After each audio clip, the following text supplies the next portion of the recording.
Good morning, everyone. It is a beautiful Tuesday morning, and today I would like to talk about enabling. Most of the time we hear this term when talking about people who are family members or friends of alcoholics or drug addicts. The term basically means, the best way to describe enabling is the process where we make adjustments and excuses for the person who is an alcoholic or a drug abuser. For instance, well, he can't go out today because he has the flu, where in reality he has a hangover. Or she can't go into work today because I think I'm coming down with something. In reality, was out too late last night at the bar. The reason I'm discussing enabling today is because it recently hit me that I was allowing my friends to enable me.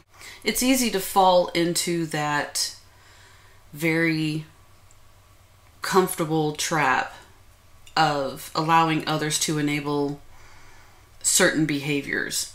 Monday of last week, my friend Amanda had invited Melissa and I to lunch.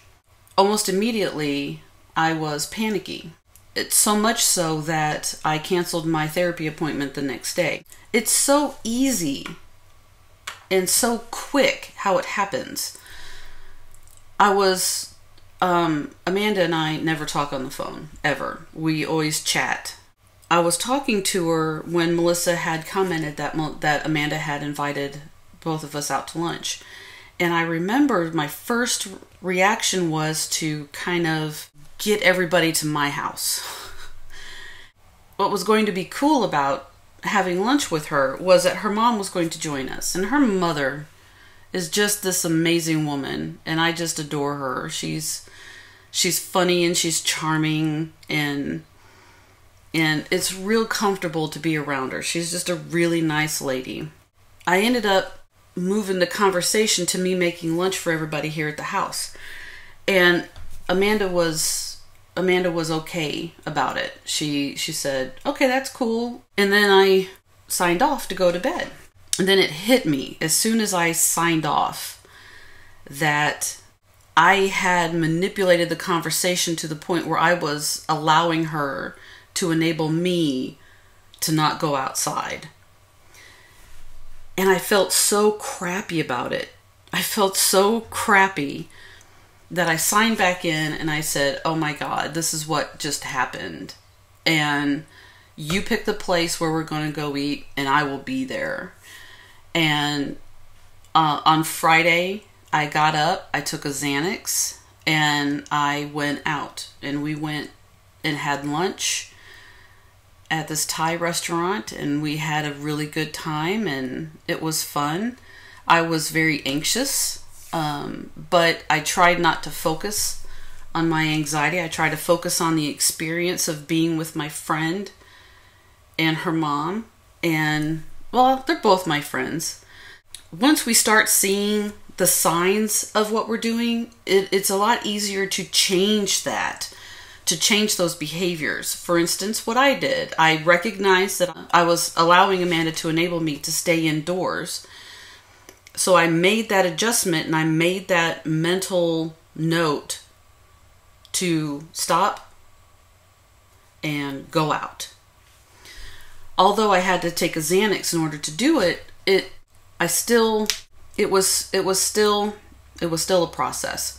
The whole thing was still a process. When I finally recognized it was last week. And even though this has been going on for years. So what can I do different? I hate to say this, but I have to suck it up. And I'm not one to force an issue if it becomes such an issue that that's causing emotional turmoil. But in this situation, I did it for Amanda, her mom, and Melissa. I put myself in the back seat and I didn't make my issue everybody else's issue.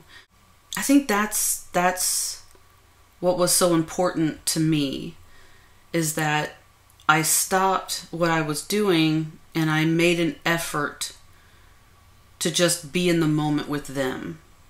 And I had fun. I really did.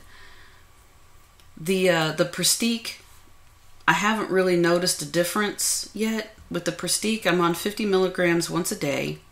I see my psychiatrist tomorrow.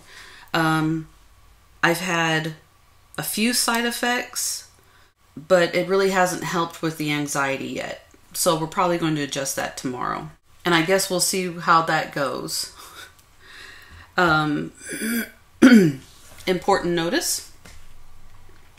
Mimi and Beth are coming back. They've been on a hiatus trying to adjust to the different types of medication that I've been on, and it's caused a little bit of a problem with the system. But they are going to come back, and they are working on a very hilarious episode. So that should be up very soon. I hope you guys are well, and I will see you guys soon.